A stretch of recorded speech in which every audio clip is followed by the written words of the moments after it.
the merciful, the compassionate. All praises to Allah, the creator of the universes, and their sustainer, the provider of believers and unbelievers. And may his choicest blessings be on the seal of his prophets, the last of his messengers, and his holy progeny.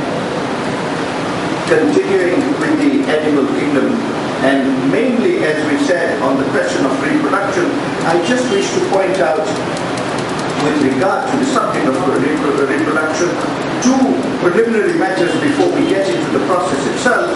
And firstly this, that even with regard to the question of reproduction, with regard to animals, Allah Ta'ala says that whilst He has provided for it, He has provided balance even in that.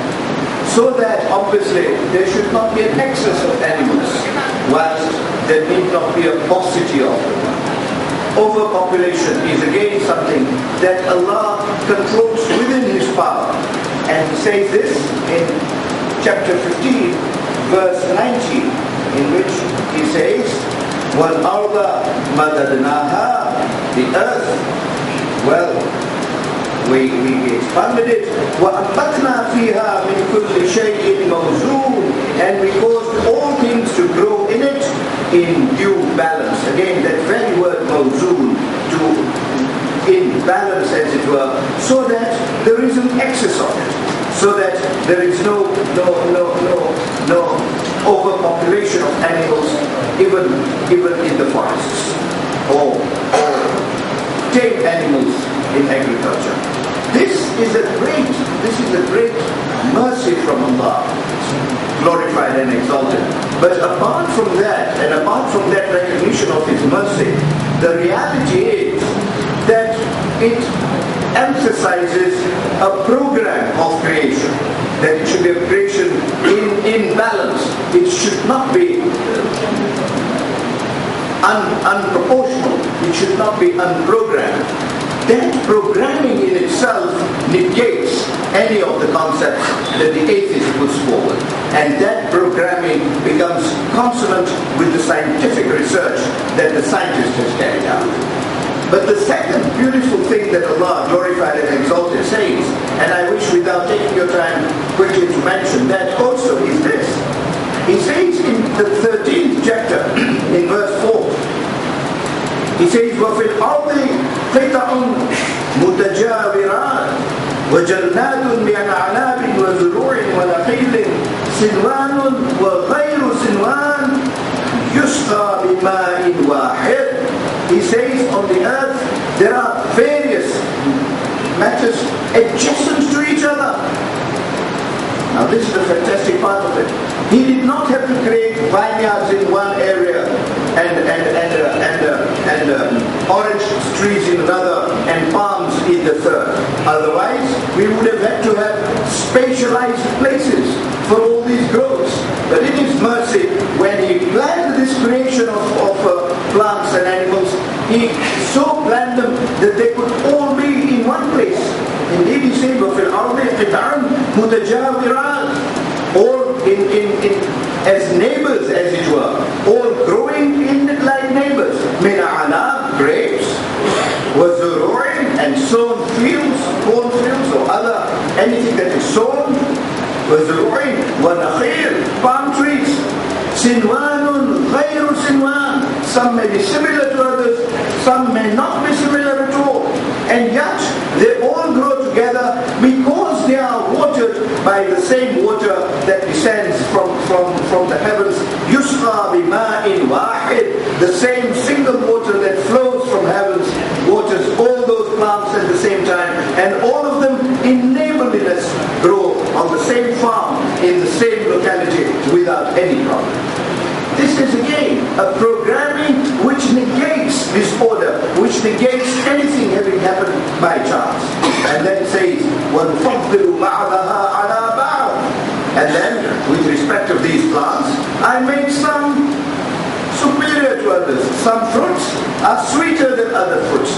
Some are by nature bitter. Some are by nature sweet and are known as a sweet. Some are more excellent to eat than others. But then He says, إِنَّ فِي ذَلِكَ لَآيَاتٍ لِقَوْمٍ يَعْقِلُونَ. But in these, there are signs for those who have intelligence, those who are prepared to think that all this coming about in this way is a major, not only beneficence of Allah, but major proof that it's all created by Allah and it's not a matter of chance.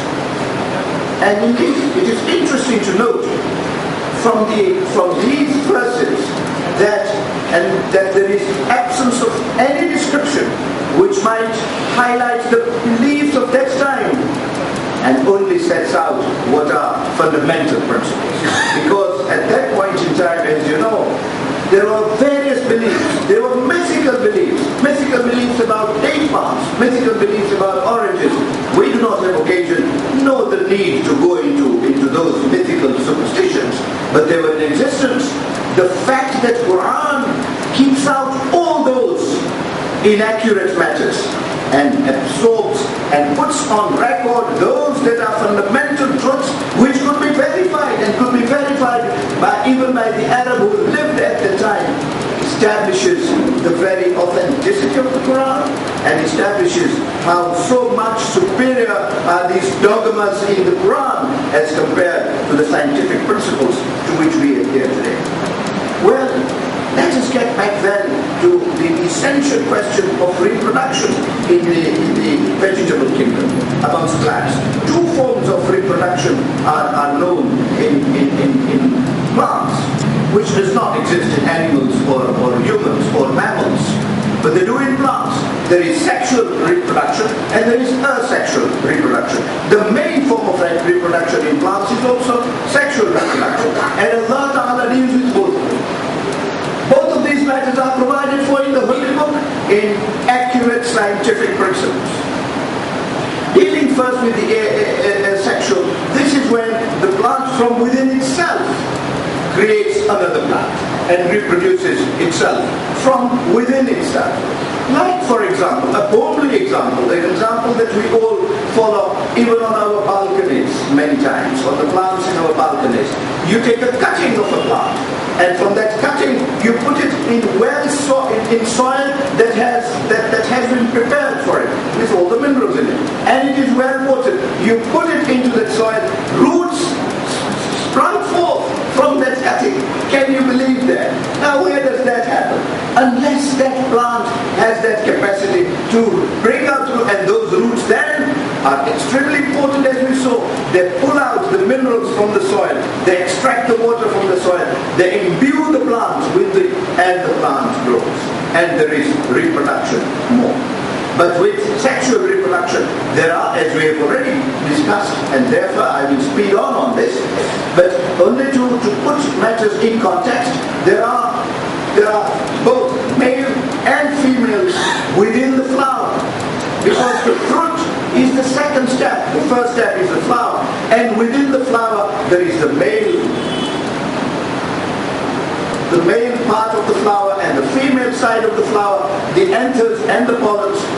Often both of them are on the same plant, and indeed slight breeze and the anthers joins with the pollen, and once the two, the stamens and the ovules get together, there could be fertilization. In many cases, they are in separate plants. Plants have only the male organ, not the female organ. And when the wind blows, this is cross-pollination that I'm talking about, when the wind blows, the anthers are blown. The anthers are blown, settle on the ovules, and there, lo and behold, reproduction takes place in those plants. The fantastic thing is that it is Allah who decides when the wind will blow. I need not do more than merely make that statement, because we have already seen verses of the Holy Quran on that. He decides which way the wind will blow. He blows that wind from where the anther is into where the pollen is, and pollination takes place. Let the scientists dare tell us that happens accidentally, or that happens by chance, because it never does. It's not merely a question of chance, even when one does not expect heavy winds to be blowing. For example, some periods in summer, pollination can still take place even with the slight blow of the breeze, if Allah so wills. And that is indeed how Allah fulfills his aim in life. Well, these are the genetic formations united on some plants and not united on other plants. In Surah Taha, verse 53, Allah Ta'ala says, وَأَنزَلَ مِنَ السَّمَاءِ مَاءً فَأَخْرَجْنَا بِهِ أَزْوَاجًا مِنْ نَبَاتٍ شَتَّى. We have seen this ayah already, and I will not consume your time, merely to remind you that Allah Ta'ala says that I send water down, وَأَنزَلَ مِنَ السَّمَاءِ from the sky, and I thereby, فَأَخْرَجْنَا بِهِ, through that sending down of water, because we saw yesterday, all life is through water, and so to create this life, because reproduction is new life, to create new life, Allah Ta'ala sends water down again, and through that, He says, He has bestowed azwajan min nabatin shatta, in various kinds of plants, He has created spouses, and there are spouses so that reproduction can take place, because for plants He has ordained that there should be spouses. We just saw yesterday how for animals He has ordained there should be spouses, and inshallah tomorrow we shall see that He has so ordained even for humans. And the one other verse that I just want to remind you of, which we've already dealt with, and hence I will push on it, it says, وَمِن كُلِّ الثَّمَرَاتِ جَعَلَ فِيهَا زَوْجَيْنِ اثْنَيْنِ. And for every fruit, Allah has created on earth a pair of them. Because that is how reproduction is to take place. Now this programming for reproduction in the vegetable life is something that was not known in such scientific details at the time the Holy Quran was revealed 14 centuries ago. And yet one finds its detailed explanation in not one verse, in a number of verses, all consistent, all congruent with one another, setting out the principle on reproduction. Scientists of today, when they compare these verses with their knowledge of reproduction in plants, they totally accept it. Particularly the ayats on pollination and cross-pollination, both sexual and asexual reproduction in plants, all prescribed in Quran. Well, all fruit therefore is ultimately based on the existence of both the male and the female in the flower, which ultimately results in the fruit. But the culmination of the reproductive process in plants comes with the germination of the seed.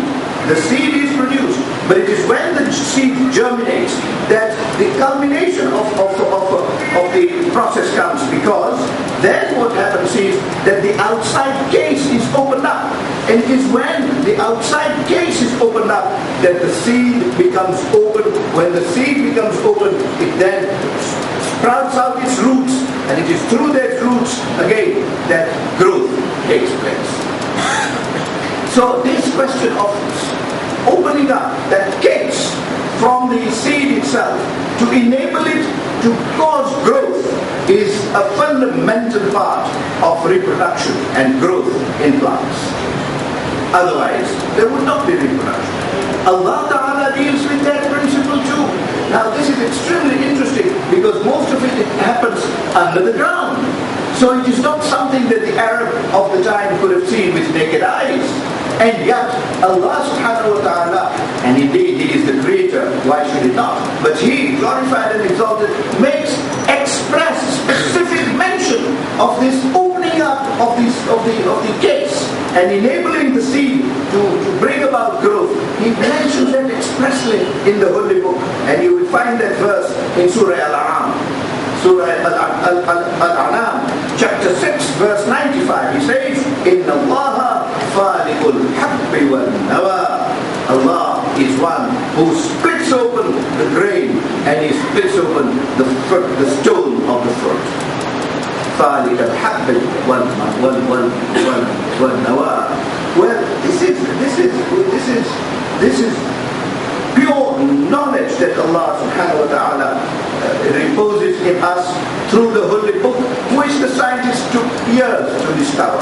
But when he has discovered it to be wholly consistent with what this holy ayah says.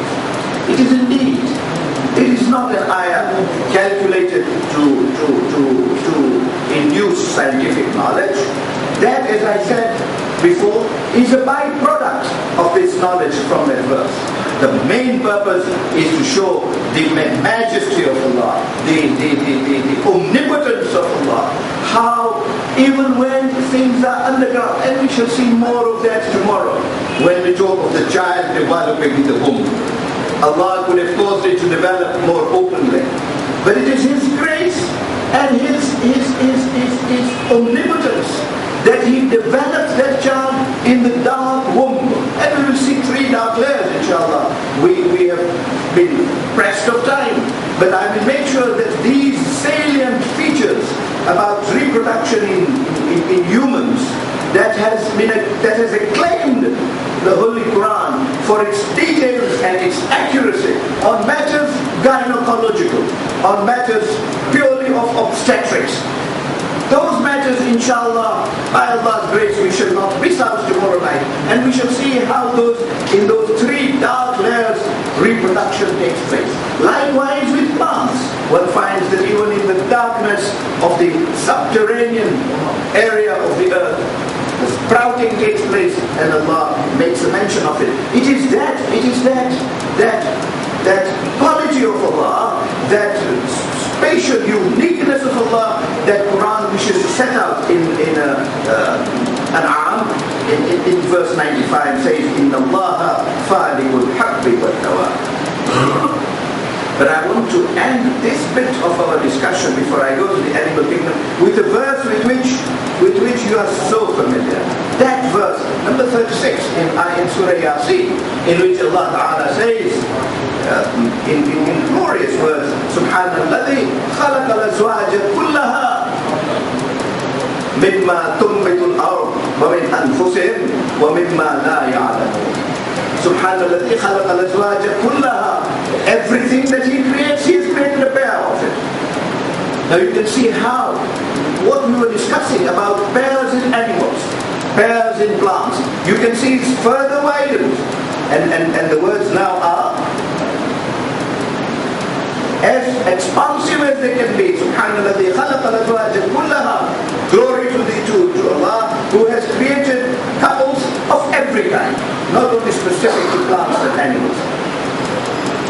Those of you who were with us in our discussions on Yasin, when I was discussing this particular surah, will remember that we saw a variety of couples that were produced created by Allah.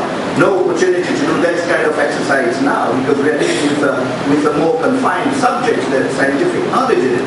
But we have discussed those there. I will remind you in a couple of minutes of 1 or 2 matters from those lines. But Allah, to deal with what is specific now, Subhanallah, mimma tunbitul ard, from what sprouts from the earth. So what sprouts from the earth, Allah Ta'ala says, for that too, I have kept couples. And indeed from those couples, from the male and from the female, ultimately reproduction takes place and growth takes place. And then He says, وَمِنْ أَنفُسِهِمْ. Not only couples are necessary in order to attain this reproduction. وَمِنْ أَنفُسِهِمْ. I've kept a procedure within themselves whereby reproduction takes place. And I cited one example to you now on how a cutting grows and many more grow. And how much more grows out of one. Likewise in animals. I cover this point so that when we are with animals tonight, we do not have to go back to this. So with animals, the paramecium, how is reproduction taking place? There is no male paramecium and female paramecium. There is no male amoeba or female amoeba. It just splits into 2. Can you see the glory of Allah? That one which has one heart and one liver and the kidneys suddenly splits into 2. In other words, before it splits, it must have developed another heart and it must have developed another liver. That little baby developing its heart independent of the heart of the mother, and its own liver independent of the liver of the mother, likewise develops it within itself. And when those limbs are fully grown, it just divides. You can see that process which science has come to discover today, Allah subhanahu wa ta'ala sets it out in the Quran, and it sets it out in such few words, with such conciseness and such accuracy. وَمِمَّا أَنفُسِهِمْ, he says, وَمِمَّا لَا يَعْلَمُونَ. And he says there are male and females in matters which you have no knowledge of. And as I always say, Quran is a living book. When Allah Ta'ala says, وَمِمَّا لَا يَعْلَمُونَ, they have no knowledge of these azwaj that I have created, the spouses that I have created. One example I gave during that tafsir was in electricity.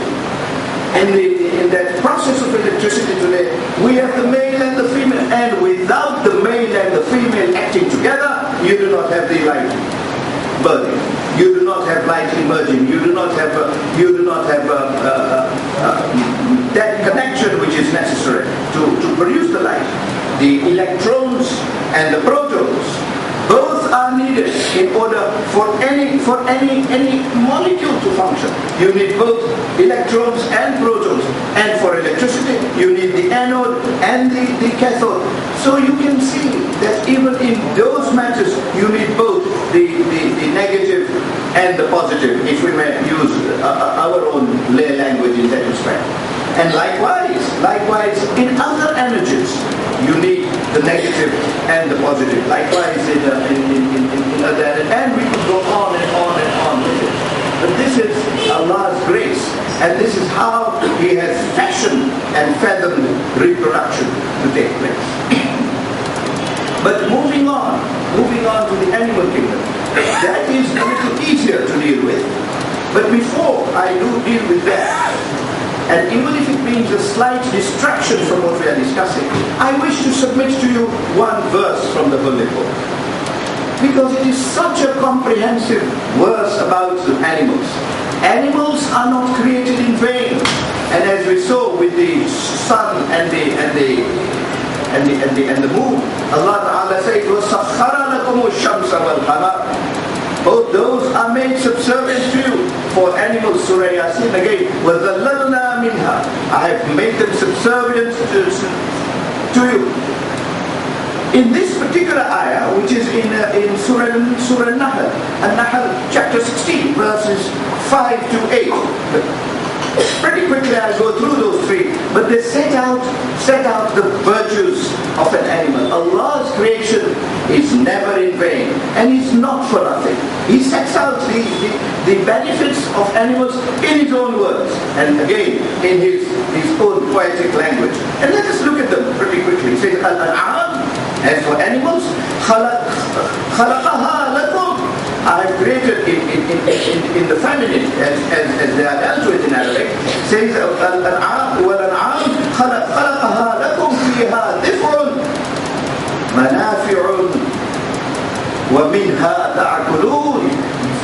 So far as animals are concerned, you find warmth in them. And how very true.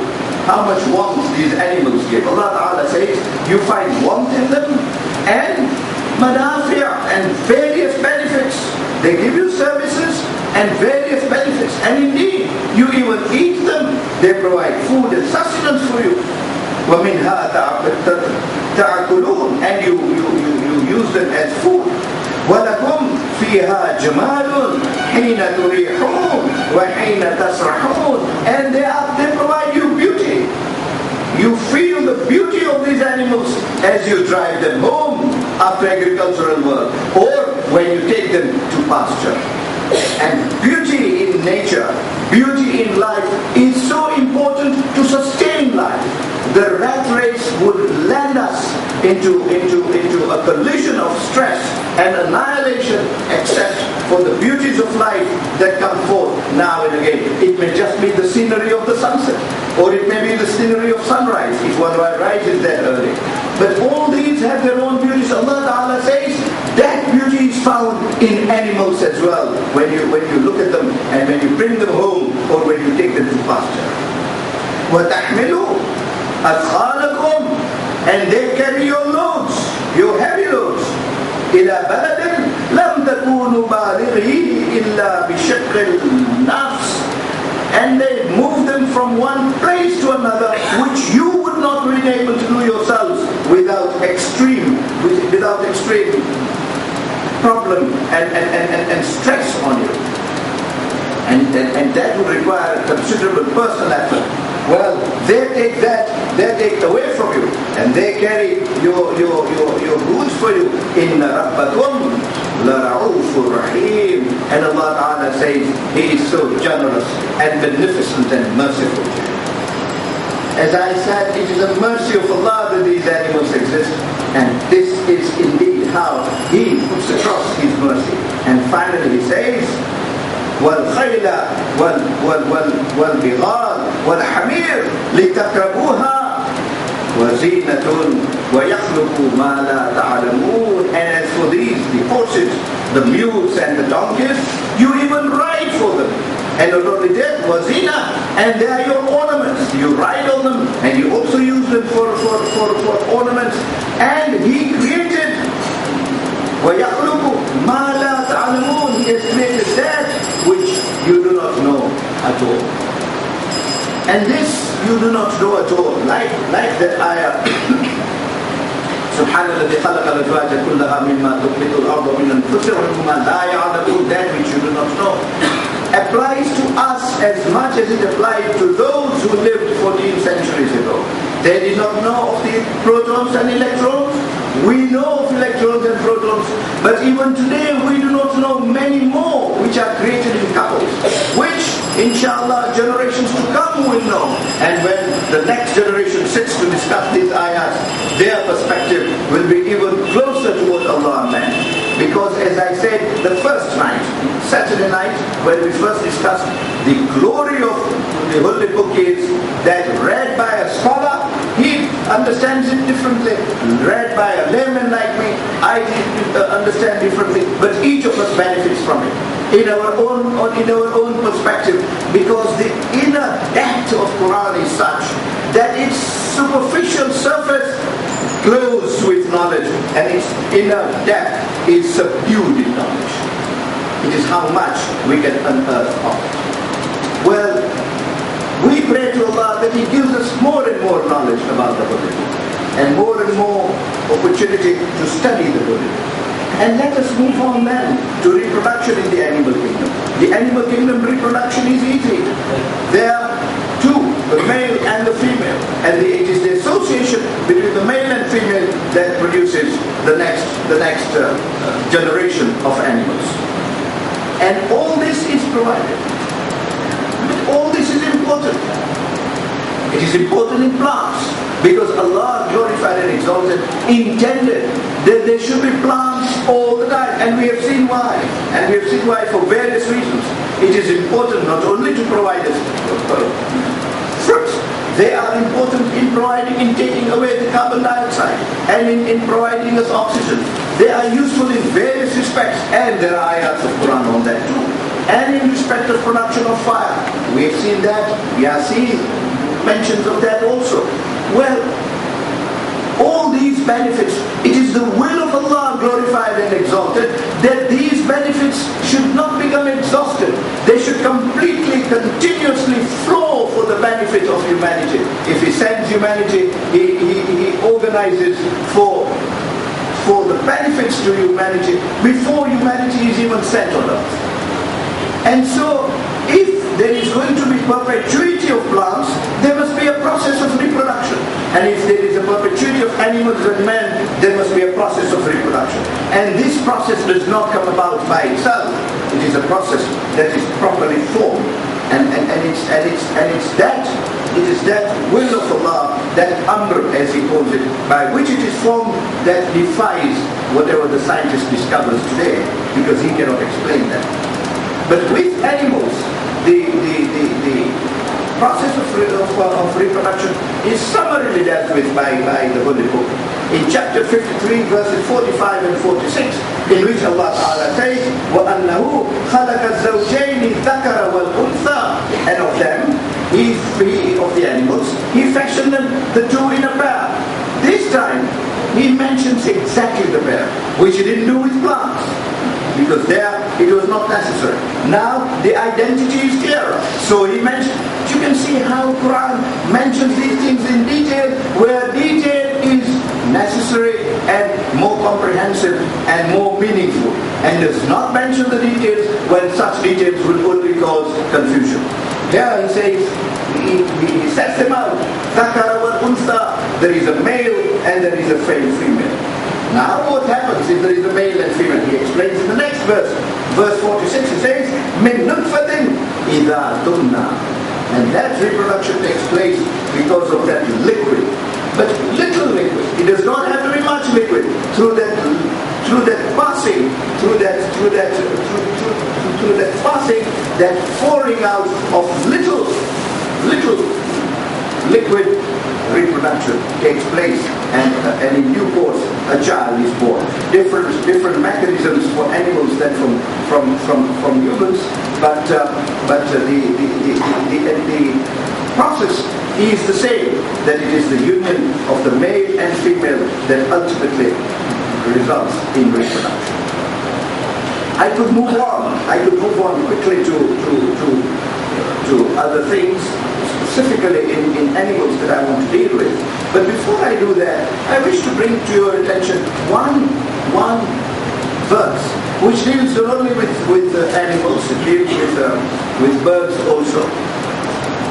And it is deeply scientific in its nature that the Holy Book sets out, and which could not again have been set out at that particular point in time, except if the book came from the Creator Himself. And this verse is again in Surah An'am, chapter 6, verse 38. Allah Ta'ala says, وَمَا مِن دَابَّةٍ فِي الْأَرْضِ. There is nothing that moves on earth, no animal, no bird. And for birds it does specifically say, وَمَا مِن دَابَّةٍ فِي الْأَرْضِ وَلَا طَائِرٍ يَطُورُ. No bird, طَائِرٍ يَطُورٌ بِجَنَاحَيْهِ. And no bird that flies with its two wings, إِلَّا أُمَمٌ أَمْثَالُكُمْ, except that they also have communities as you have communities. مَا فَرَّطْنَا فِي الْكِتَابِ مِنْ شَيْءٍ. Nothing is omitted from this book. And we have looked at that already. That nothing Allah has neglected to say in this book. ثُمَّ إِلَىٰ رَبِّهِمْ يُحْشَرُونَ. Then you to the Lord will you all return. Well, two or three things of great interest that arise out of this particular holy verse. The first thing is that Allah Ta'ala says that like we have communities, we are social animals and live socially and have our own communities. Similarly, Allah Ta'ala says that anything else that moves, for example animals that move, have their own communities. And they have communal life as well. We must not just see them straying around. They have specific communities and they live in that fashion. Well, it is amazing to see that Allah Ta'ala deals with animals in this way. The question that baffles us is that these animals do not even live in our surroundings. Now, we have specific groups of scientists who move into conserved areas and forests and live with even wild animals and study their lives and give us various results of their studies. But at that point in time when the Quran was revealed, such procedures did not exist. And yet one finds that Allah Ta'ala deals not with what is commonly known, but even what is uncommon. Things that happen in forests and in wildlife areas. And indeed, that is on earth, even with birds. Allah Ta'ala gives example of how birds live, and He says that even they live in communities. tell us, when the scientists in recent times, and this is very recent times, made research into all this, they found that to be absolutely true. Not only do they live in communities, birds fly in communities, and they remain together in communities. And when one falls, they determine whether they can help and revive. If they can help and revive, they will come down and help and revive. Some of them, while others are still flying. And if they cannot revive, they will leave that bird to die.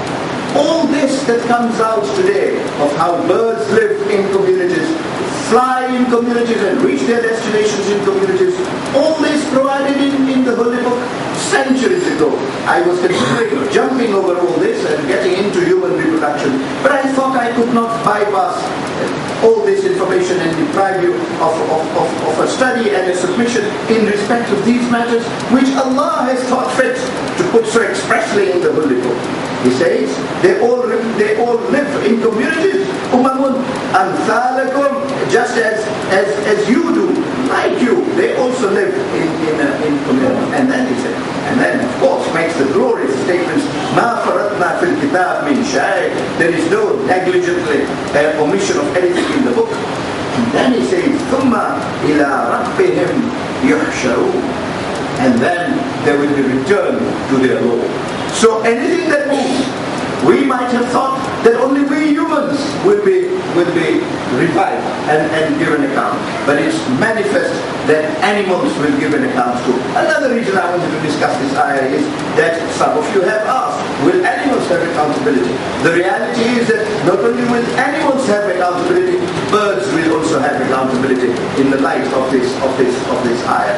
They all will be reborn on the day of judgment, and they will all be subjected to an account. But as we know, Allah, glorified and exalted, is just. He will take their account according to their circumstances. We have been honored with upper intelligence. Hence, our accounting is going to be extremely different. It will be vastly separate from the accounting of an animal who does not have upper. Birds have their own instinct, so they will be judged according to their instinct. In other words, they will all be brought to account, but they will all be brought to account for the duties that have been entrusted to them by Allah. Those specific duties entrusted to them, they will be questioned about, and those duties are according to the nativity in which they live and in which they operate.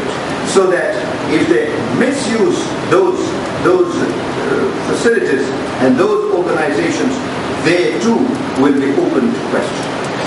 So one can see that the day of judgment is not going to be confined to any particular species of living things. All living things will be subjected to questioning. Indeed, even non-living things will be subjected to questioning on that day. Not our subject of discussions at the moment. But before I part with animals and we go to humans, and I appreciate that time is running against me. We are nearing 8:45 now. But even then, I wish very speedily to deal with 3 subjects, so that tomorrow I concentrate wholly on embryology, human reproduction embedded in it, so that in one night, in about an hour, we cover those salient features which we cannot forsake or forego. But the 3 things that I want to discuss in respect of birds and animals are the birds, spiders, and bees.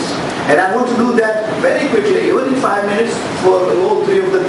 Allah Ta'ala has taken the trouble to deal with them expressly, and they all have scientific features in them. And Allah Ta'ala makes specific mention of those 3. Therefore, quickly to start with bees. And when specialists on the nervous system wanted to study animals on this, these are the 3 that they picked up specifically. And their findings on the functioning of the nervous system of birds, spiders and bees is absolutely consonant with, consistent with and congruent with what the Holy Book says. The first verse that I wish to bring to your attention is chapter 16, Surah Nahl itself, the bee, verses 68 and 69. And Allah Ta'ala says, وَأَوْحَى رَبُّكَ إِلَى النَّحْلِ, and Allah inspired. The wahi there, of course, is instinct. Produce the instinct. In other words, inspire the bee. وَأَوْحَى رَبُّكَ إِلَى النَّحْلِ, أَنَتَّخِذِي مِنَ الْجِبَالِ بُيُوتًا, that he should make his houses in mountains. وَمِنَ الشَّجَرِ وَمِمَّا يَعْرِشُونَ, and places where men has built. So the abode of the bee was again not a matter of choice of the bee. The bee was inspired to make its abode, to make its home in three places, either on the hills, on the mountains, or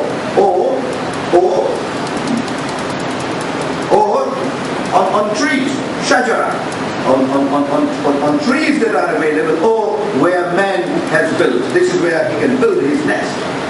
ثم كلي من كل الثمرات فاسلكي سبل ربك ذلولا, then eat of all fruit and follow the way of Allah in humility. And I must pause here before I even finish that ayah. He says to the bee, eat whatever fruits there are. From whatever fruits you want to eat, you are allowed to eat. And indeed, even we are scared of the stinging of the bee. He's been provided that weapon by which the bee can go on any fruit and eat as he likes. But it says, follow the path of Allah in humility.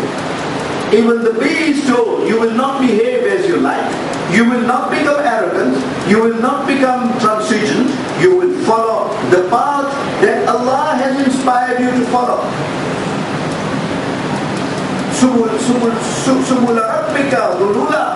And you will follow that path of Allah in humility, in humbleness. In other words, the worship that we were talking about by even non-humans exists in bees, and they must follow their path in going into all these plants. They must not be oppressive, they must not be invasive, and they must do so with humility. So it is not only we who are told to be humble and walk in humility. Even bees have been asked to do that. What greater must be the responsibility on humans to remain humble and to discard arrogance and pride. And then says, يَخْرُجُ مِنْ بُطُونِهَا شَرَابٌ مُخْتَلِفٌ أَلْوَانُهُ فِي شِفَاءٌ لِلنَّاسِ, and says, from within their bodies, يَخْرُجُ مِنْ بُطُونِهَا, from their bodies comes out a drink, مُخْتَلِفٌ أَلْوَانُهُ, of different colors, and that drink contains a remedy for man, شِفَاءٌ لِلنَّاسِ. That drink, which is honey, has shifa, has cure for man. Now, honey was always known, but that dogmatic assertion by the Holy Book that honey has curative element in it.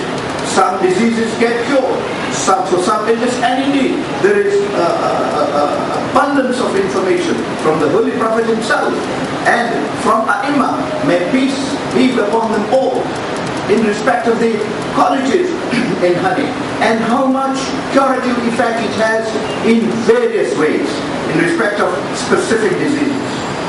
But that scientific knowledge that the Holy Book gives, some of the scientific knowledge in the verse has not been verified by science, and they will never be able to verify. Like the command to follow the path of Allah in humility, like the command that they should only build their homes in three places. But in respect of the cure, that now is medicinal. And in respect of that medical category, they of course made their research, and the scientific research and the results of that research that we have found, it is exactly in consonance with this, that honey has curative effects in respect of certain diseases and in respect of certain matters. And indeed, as I said, the Holy Prophet himself, peace be upon him, and Ai*Imah, they too, salawatullahi wa salamu alayhi wa ajma'in,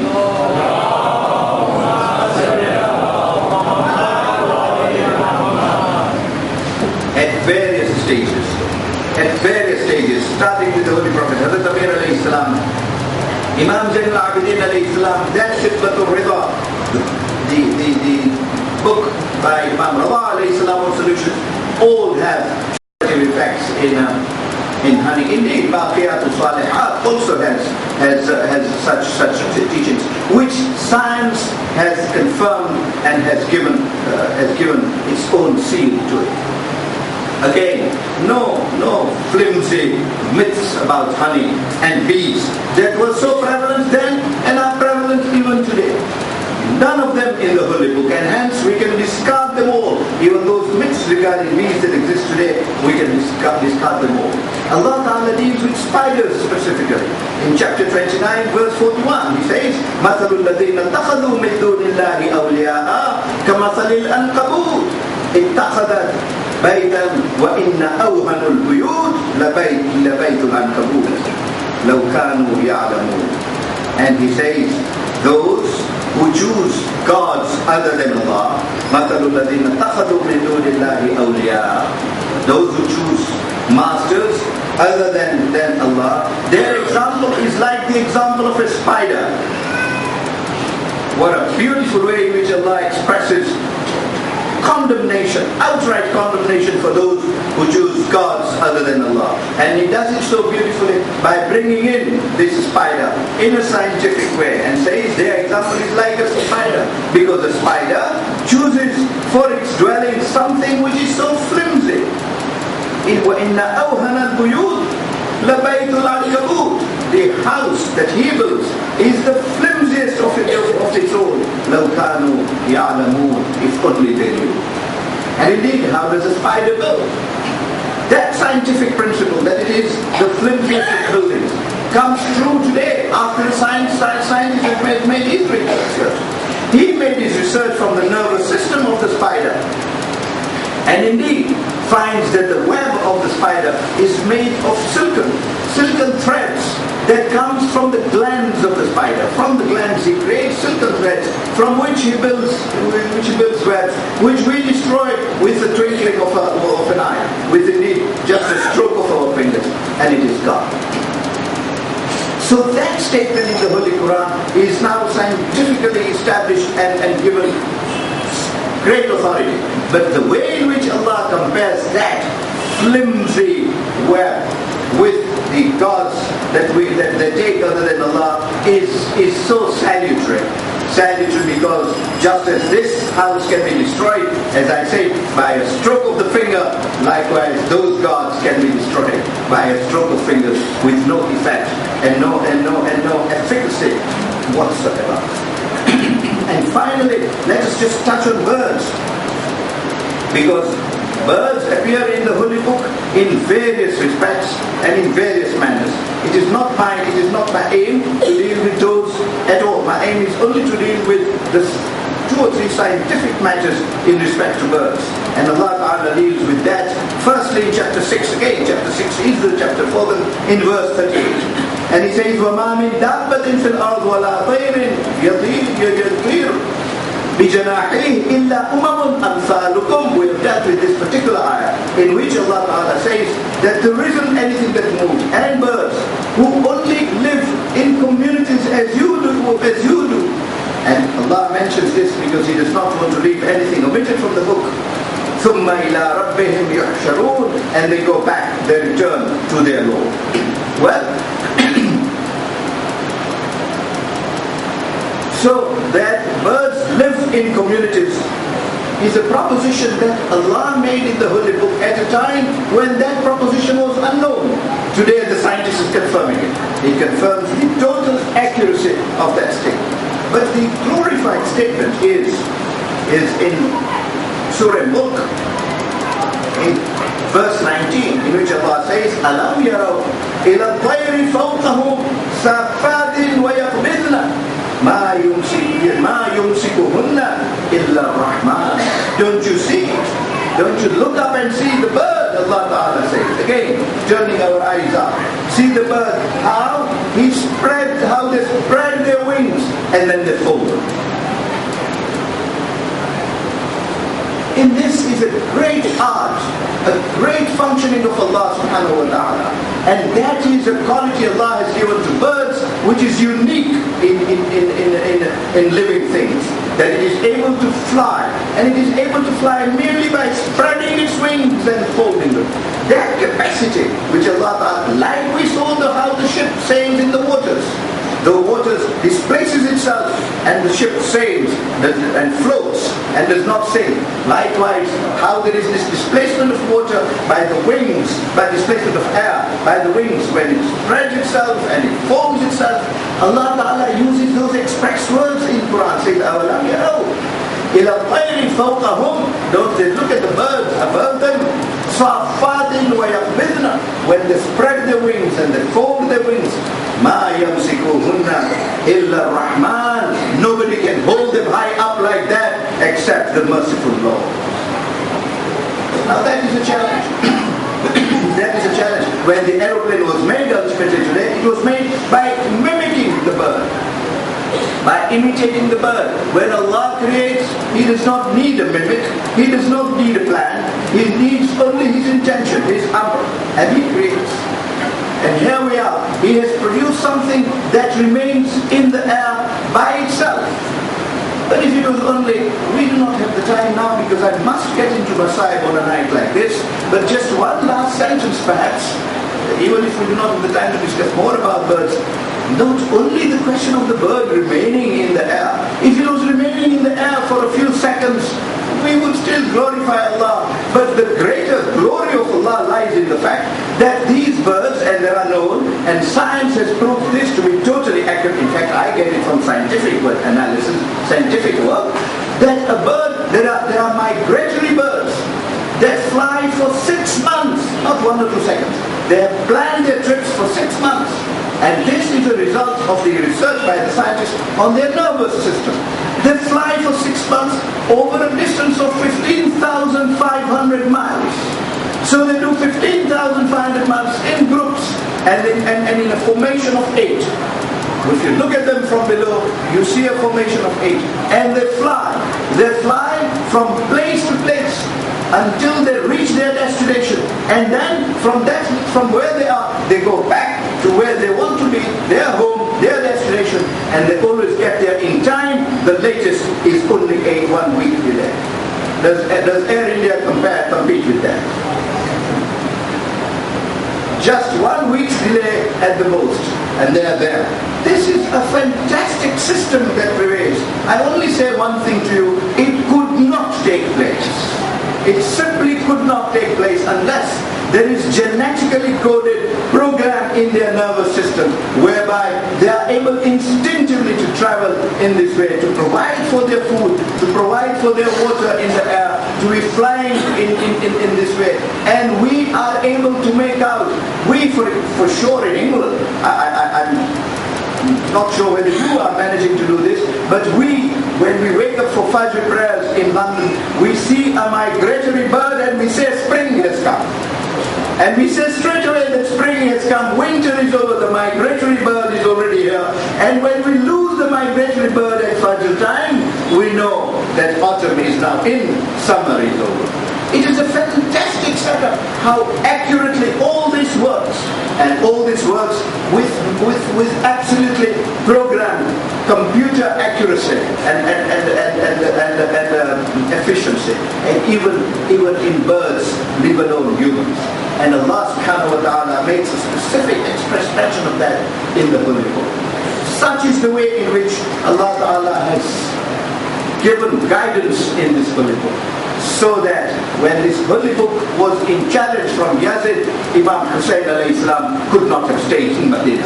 He could not have stayed in Medina. He could not have allowed all this to be demolished. He could not have allowed all this to be crushed at the whim and arrogance of Yazid, entirely out of greed for worldly fame and worldly fortune. Indeed, it was not even that. It was sheer hatred for Ahlul Bayt alayhi salam. No, it was not so much Muhammad that whom they hated. It is the cause of Muhammad sallallahu alayhi wa sallam that they hated.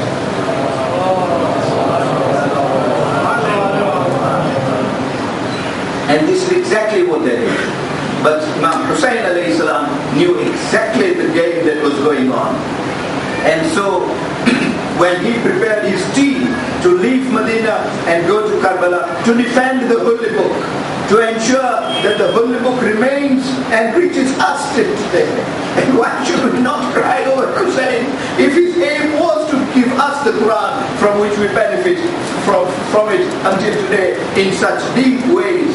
But when he chose that course, he chose within his team that personality who resembled the Holy Prophet himself. And hence, when Shehzada Ali Akbar goes to Imam Hussain alayhi salam on the day of Ashura and says, "Oh Father, time for me to go and fight. Allow me to go." Repeatedly on that day, Imam Hussain alayhi salam turns to him and says, "Akbar, no Akbar, whenever I think of the Holy Prophet to obtain the inspiration of this day, I look at you. You resemble the Holy Prophet in every way. You resemble him in your appearance. You resemble him in your features. You resemble him in your figure. And you resemble him in his personality. Above all, you resemble him in his character. You are therefore the person that I brought along with you. I will not let you go." But that time, and indeed, Shehzada Ali Akbar was always with Imam Hussain alayhi salam all through the journey. On one side was Al-Abbas alayhi salam, on the other was Shehzada Ali Akbar alayhi salam, both guarding Imam Hussain alayhi salam. These were the pillars of his guards. Indeed, that time comes when Imam Hussain alayhi salam becomes confronted with a situation in which he has no choice. Shehzada Ali Akbar says, "Now you are alone almost, I must go and I must fight." Indeed, according to some traditions, by then Hazrat Abbas alayhi salam was already martyred and Imam Hussain alayhi salam allows Shehzada Ali Akbar to go. But when Ali Akbar alayhi salam is allowed to go, Imam Hussain alayhi salam says, "Akbar, first go into the tent and bid farewell to your aunt. I have not been so responsible, nor your mother, for bringing you up, than your aunt Zainab has been." You can see Akbar alayhi salam was nurtured by one who carried the blood of Fatima Zahra salamullah alayha. That Akbar, who was to make this huge sacrifice on the day of Ashura, a youth of 18 years of age, had to be nurtured by one with the blood of Fatima flowing from her veins, because the blood of Fatima was the blood in which sacrifice flowed all through the veins. It was only the element of sacrifice for Allah that Fatima lived for and inspired her progeny to live for the same purpose. Akbar is prepared for it, and he goes to Bibi Zainab alayhi salam to say, "Aunt, grant me leave to go."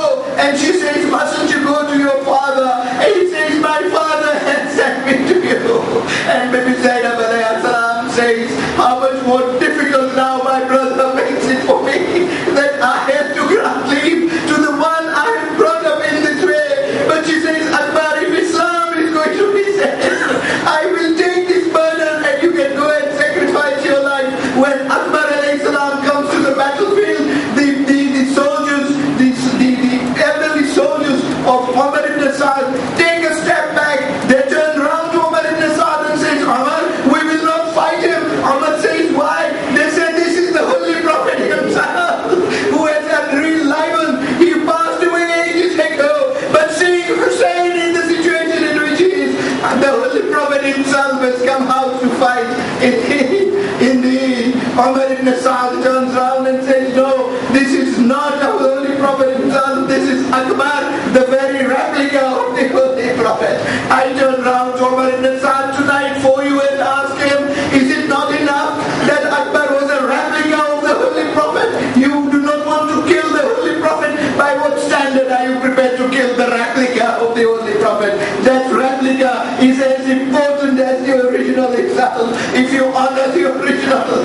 And yet, Umar ibn Sa'd, when he sees that situation and sees that the companions are disturbed in this way, throws the first arrow at Shehzada Ali Akbar himself to say, "Look, I am prepared to fight him, you fight him too," and then sends heavy fighters to fight Shehzada Ali Akbar.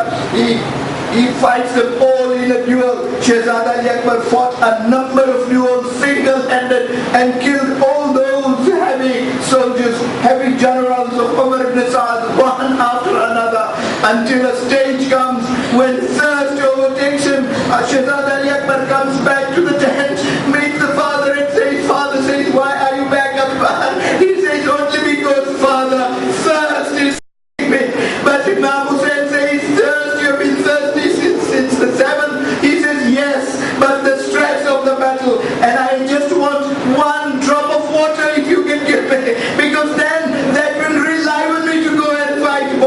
And Imam Hussain alayhi salam says, Akbar, a young son like you asks only for water from me, and this father is not able to give you water.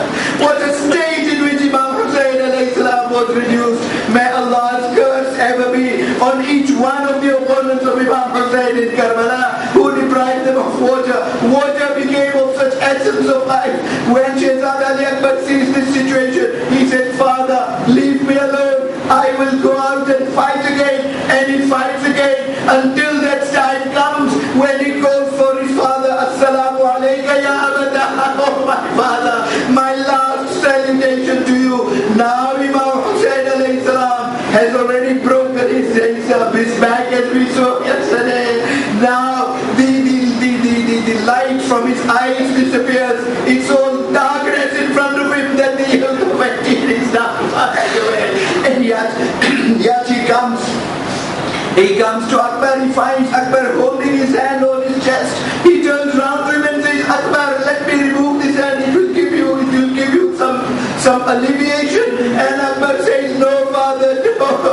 There is the edge of a spear that has got into it, and it's causing me a lot of pain. Imam Hussain alayhi salam says, Akbar, I will not let you die in this pain. This father now bends on his knees and with his elbow on the ground takes to this edge of a spear. And you know how hard it is just to hold the edge of a spear. He pulls out the edge of the spear, and as he does so, a fountain of blood emerges from Akbar. Akbar says to Father, these are my last moments, but let me tell you one thing, Father, that I see my grandfather here. He has come with a glass of Kawthar. He has brought water for me. Don't therefore you, our lives be sacrificed for Akbar, knowing that he asked for water, and Father could not give him water. Now Father will rue to the end of his life that Akbar asked only for water and I did not give him. He consoles Father, saying, Father, for my grandfather has already brought water, and says then something that rues Akbar himself. He turns around and says, Father, I will have this water in a matter of minutes now, but you still have hours of this to go through. And Akbar passes away. Indeed, when Akbar passes away, Imam Hussain alayhi salam was not even able to carry that body of Akbar and take it to the tent. He shouts for Bibi Zainab alayhi salam, saying, Zainab, send little children out so that they help me to bring the body of Akbar. Hussain lifted all the bodies until then. He would have lifted even the body of Abbas, but for that was here. But when it comes to Akbar, the father is not able to lift this body of the 18-year-old son. Little children come round, and with the help of little children, this body is carried to the tent. Indeed, Bibi Zainab alayhi salam first comes to that body before Imam Hussain returns and turns round to Akbar and says, Akbar, is this what we had? Is this what we nurtured you with all the trouble and with all? ألا لعنة الله على القوم الظالمين وسيعلم الذين ظلموا أي منقلب ينقلبون إنا لله وإنا إليه راجعون رحم الله من يقرأ الفاتحة.